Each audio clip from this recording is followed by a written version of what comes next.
Hello guys, welcome to another vlog. So অনেকদিন পর আবার ইউটিউব থেকে ভ্লগ করছি। প্রায় অনেক মাস কোনো ফুল ভিডিও বা লং ভিডিও বা ভ্লগ দিতে পারিনি। তো রিজনগুলো আমি পরের ভ্লগে বলবো, তোমরা আশা করি দেখো এই ভিডিওটা। তো জানতে পারবে কি কারণে আমি ভ্লগগুলো দিতে পারছিলাম না।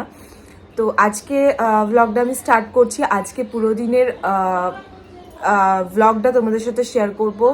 আজকে পুরো দিন আমি কিরকম কাটাচ্ছি বা আরও কি কি বাকি আছে বলতে তোমাদেরকে, তো এই জার্নি নিয়ে, তো সেটা তোমাদের সাথে অবশ্যই শেয়ার করব। তো চলো, এখন সকাল হচ্ছে আর সকালেই ফার্স্টে উঠেই আমি আগে তো জল খাই, খালি পেটে জল খাই। যেদিন যেরকম হয় আর কি, গরম জল খেলে গরম জল খাই বা নর্মাল হলে নর্মাল খাই, বাট খাই খালি পেটে। দেন আমি উঠেই বাদামটা খাই, বাদাম আর কিশমিশ। তো বাদাম কিশমিশ খাওয়ার পর একটু কোনোদিন চা খেলাম, তো আবার কোনোদিন যদি ইচ্ছা না করে চা খাওয়ার, তো তখন স্কিপ করে যায়। তো ব্রেকফাস্টটা করি। তো আজকে একটু দেরি হয়ে গেছে কারণ কালকে রাতে একদম ঘুম হয়নি, তো আজকে অনেকটাই দেরি করে উঠেছি। আজকে প্রায় এখন 9টা বাজছে। তো 9টার সময় উঠলাম। তো মানে কি বলবো, মানে প্রত্যেক দিন তো আর সমান যাচ্ছে না না এই এই জার্নিতে। কখনো খুব ভালো থাকছে শরীর, কখনো মানে একটু উইক লাগছে, একটু মানে গা হাত পা ব্যথা করছে সেই রকম। তো চলো, আমি বলবো, সব কটাই বলবো। তো আমি আগে এটা কমপ্লিট করে নিই খাওয়াটা, দেন তোমাদের কাছে আসছি আবার ফিরে। তো আমার বাদাম তো খাওয়া হয়ে গেছে। এবারে বাদাম খাওয়ার পর কিছুক্ষণ তো রেস্ট নিই, মানে হয় একটু গান শুনি বা ঘরের সবার সাথে কথা বলি, একটু গল্প গুজব করি। তারপরে এই যে চা, সরি, চা চা চায়ের পরিমাণটা কমিয়ে দিয়েছি। মানে আগে যেরকম প্রেগনেন্সির আগে যখন নর্মাল ছিলাম তখন প্রচুর চা খেতাম, 4 বেলা চা, আমি আর আমার শাশুড়ি মা। মানে চা বলবো চা প্রেমিক, বাট এখন চাটা অনেকটাই কমিয়ে দিয়েছি। কখনো ইচ্ছা করে, কখনো ইচ্ছা করে না। হ্যাঁ, তবে সকালটা এখন আবার কি, সকালটা খুব ইচ্ছা করছে, চা না খেয়ে থাকতে পারছি না, তো চাটা খাচ্ছি, একটুখানি খাচ্ছি, পরিমাণটা কমিয়ে দিয়েছি। আর বিকেলে কোনো দিন খাই, কোনো দিন খাই না, ইচ্ছা হলে খেলাম, না হলে খেলাম না। তো এই টাইমে চাটা, যারা যারা তোমরা প্রেগনেন্ট রয়েছো, মানে কি বলবো, যারা ভিউয়ার্স বলবো, যদি ভিউয়ার্সের মধ্যেও তোমরা এরকম দেখে থাকো, তো চাটা এই টাইমে আমি জানি খাওয়াটা, না খাওয়াটাই ভালো, আর খেলেও একদম পরিমাণটা কমিয়ে দেওয়াটাই ভালো। আমি প্রত্যেক দিন খাই না যে প্রত্যেক দিনই আমার চাই চাই, সেই ব্যাপারটা নেই এখন আর। প্রথম 3 মাস তো খেতেই পারিনি, মানে তখন চায়ের প্রতি একটা ঘৃণা ধরে গেছিলো, জানি না কেন, গন্ধ গন্ধ লাগতো, একদম খেতে পারতাম না। আর দুধ চা বলো, লাল চা বলো, কোনো কিছুই খেতে পারতাম না। এখন একটু চা, মানে ওই ফিলিংসটা আবার ফিরে এসছে, একটু চাটা খাই, বাট কমিয়ে দিয়েছি। এরপরে কিছুক্ষণ পর, আধ ঘন্টা পর ব্রেকফাস্টটা করব। মায়ের ব্রেকফাস্ট করা হয়ে গেছে। মেজো বোন কলেজে গেছে, ছোটো বোন আছে, যেহেতু ওদের এখন ছুটি স্কুলে, আর মা কাজে বেরোবে। মা রান্না করে মা ব্রেকফাস্টটা করে নেয়, লাঞ্চটা বেশিরভাগটা আমি এখন করছি টুকটাক। মানে ঘরে খুব একটা বসে থাকবো বা মানে একটু তো কিছু করতে হবে, ভালো লাগে না, না হলে তো রান্নাটা টুকটাক করি আমি। মা কোনো কোনো দিন করে যায়, আর খুব যদি শরীর খারাপ হয় তখন রান্নাটা কোনো রকম করে দিই, বা বোনরা থাকলে বোনরা করে নেয়।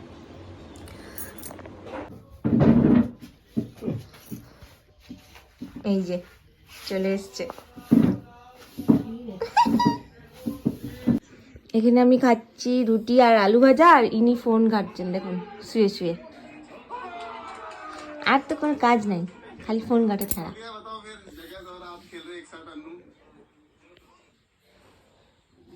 ও এখন চলো লাঞ্চটা বসাই, মানে রান্নাটা বসাই দুপুরের, কারণ অলরেডি 11টা বাজতে চললো। তো রেডি করি, তারপরে তো ভাত মা অলরেডি কেটে দিয়ে গেছে সবজি। তো কি রান্না হবে আজকে দেখাবো তোমাদের সাথে। আর আমার না ডক্টর এটা প্রেসক্রাইব করেছিল, এইটা আমি খাচ্ছি। অনেকে মাদার হরলিক্স খায়, বাট আমাকে এটাই দিয়েছে, ম্যাক্সভিডা প্রোটিন পাউডার।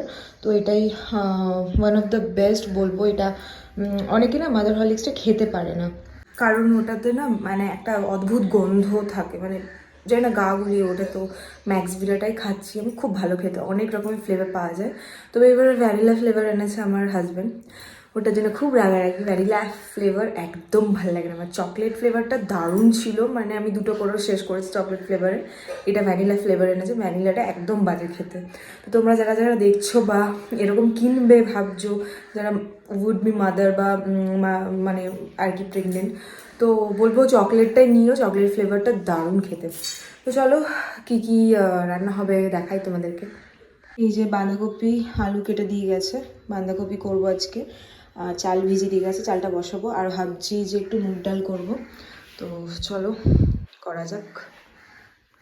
এখানে আমি রান্নাটা বসিয়ে দিয়েছি, যেহেতু মা প্রত্যেকদিন কাজে চলে যায় আর বোনরা সবসময় থাকে না ঘরে। থাকলে তো ওরা রান্না করেই, আর না থাকলে আমি করে নিই, কারণ এই টাইমে না আমার রান্না করতে বেশ ভালো লাগছে। জানি না কেন, নতুন নতুন খাবার বানাতে, বেশ খেতে এই নতুন এই ভালোবাসাটা জন্মেছে। মানে এর আগেও আমি করতাম না সেটা না, বাট এখন বিশেষ করে বেশি করে ভালো লাগছে। আর সবসময় বসে থাকতেও তো ভালো লাগে না, না? এইভাবেই চলছে খুব ভালো করে। আর সেদিন ব্লগ করতে পারিনি, তাই নেক্সট দিনের ক্লিপিং দেখালাম তোমাদের। সো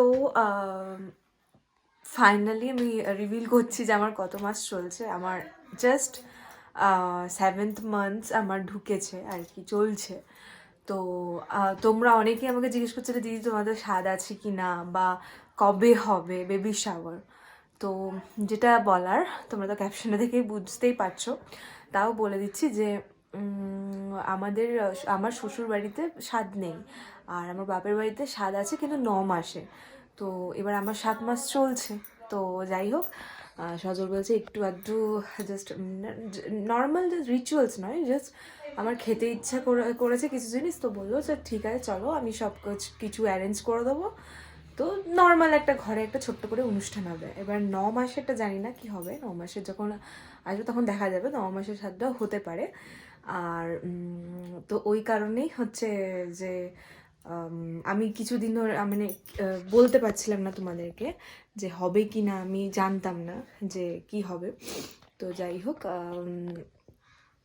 তো চলো হচ্ছে, ছোট্ট করে হবে, বেশি যেহেতু আমার শ্বশুরবাড়িতে নেই তো তাই ঘটা করে হবে না। সবাই বলছে যে না মানে অত ঘটা করে না করাটাই ভালো। তো এটাই হচ্ছে ব্যাপার। আর আমার ঘরেরও গুরুজনরা বলছে যে যেহেতু শ্বশুরবাড়িতে নেই তাহলে ঘটা করে করার দরকার নেই। তো নর্মাল ঘরের মধ্যে যারা আছে, মানে আমার মা, আমার শাশুড়ি মা, 2 মাকে নিয়েই আর কি ইয়েটা হবে, রিচুয়ালসটা হবে, মানে যেরকম আর কি হয়। আর হচ্ছে যে হ্যাঁ, তো স্বাদের মানে অনেক দিন আগে কি হয়েছিল, আমরা ভেবেছিলাম স্বাদটা করব। তো সজলের জন্য আমাকে একটা শাড়ি গিফট করেছিল। তো তোমাদেরকে চলো শাড়িটা দেখাই যে আমার বেবি শাওয়ারের শাড়িটা কীরকম, মানে 7 মান্থ বেবি শাওয়ারের শাড়িটা কীরকম। তো চলো চলো গাইস তোমাদেরকে দেখাই। এটা হচ্ছে আমার বেবি শাওয়ারের শাড়িটা। আমি আমি চেয়েছিলাম একটু হালকা পাতলার মধ্যে, মানে বেশি ভারী শাড়ি আমি চাইনি। আর এই কালারটা না খুব এখন চলছে, আর আমার এই কালারটা বিশেষ করে খুব ভালো লাগে। আমি আগের বছর পুজোর সময় আমি কিনতে গেছিলাম এই কালারটা, তো এই কালারটা আমি ঠিক এক্স্যাক্টলি এই কালারটা পাইনি। তো যাই হোক, এইটা হচ্ছে আমার, এটা হচ্ছে তোমার কাতান কাতান সফট সিল্কগুলো যেগুলো বেরিয়েছে ওইগুলো। এটা তোমার আঁচলটা, এটা এখনো ইয়ে করাতে দিইনি, ফলস পার আর পিকো করাতে। তো এটা হচ্ছে আঁচলটা, আমাকে দেখা দূর থেকে। এইটা হচ্ছে আঁচলটা, আর এটা হচ্ছে বডিটা নর্মাল এরকম কাজ আছে। আর হচ্ছে এর ব্লাউজ পিসও আছে, তো ভালো লাগবে আশা করছি পরলে। এটা যেহেতু ব্লাউজ বানানো হয়নি, তো আমি ভাবছি হয় আমি পিঙ্ক কালার ব্লাউজ দিয়ে এটা পরবো, বা হচ্ছে গ্রিন কালার ব্লাউজ দিয়ে পরবো। তো তোমরা একটু প্লিজ কমেন্টে জানাও যে এই শাড়িটার সাথে পিঙ্ক বা গ্রিন কোন ব্লাউজ কালারটা যাবে। কমেন্ট সেকশন কিন্তু অবভিয়াসলি জানাবে। আর কবে হচ্ছে আমার বেবি শাওয়ারটা সেটাও খুব তাড়াতাড়ি রিভিল করবো। এই ভিডিওটা অবশ্যই বলবো না, বাট আমি খুব তাড়াতাড়ি তোমরা জানতে পারবে কবে হচ্ছে। তো যাই হোক, আর কেমন হয়েছে শাড়িটা সেটাও জানাবে কিন্তু। তো আমার তো খুব ভালোই লেগেছে, আর আমার এমনিতে আমার হাজবেন্ডের পছন্দ খুব, মানে টেস্ট খুব ভালো, যাই কেনে না কেন ও ফার্স্টে এটাই বলেছিল যে এই কালারটা তোমাকে বেশ ভালো মানাবে, এটা ভালো দেখতেও লাগছে। তো এটা আজকে মা দিতে যাবে ফলস পাড়ার পিকোটা করাতে। তো আশা করছি তোমাদের ভালো লেগেছে আমার শাড়িটা। তো ভিডিওটা আমি এই পর্যন্তই রাখছি, আর কমেন্টে কিন্তু অবশ্যই জানিও যে কোন কালার ব্লাউজটা এটার সাথে যাবে। সবাই খুব ভালো থাকো, সুস্থ থাকো, আর চলো নেক্সট আবার দেখা হচ্ছে নেক্সট ব্লগে খুব তাড়াতাড়ি।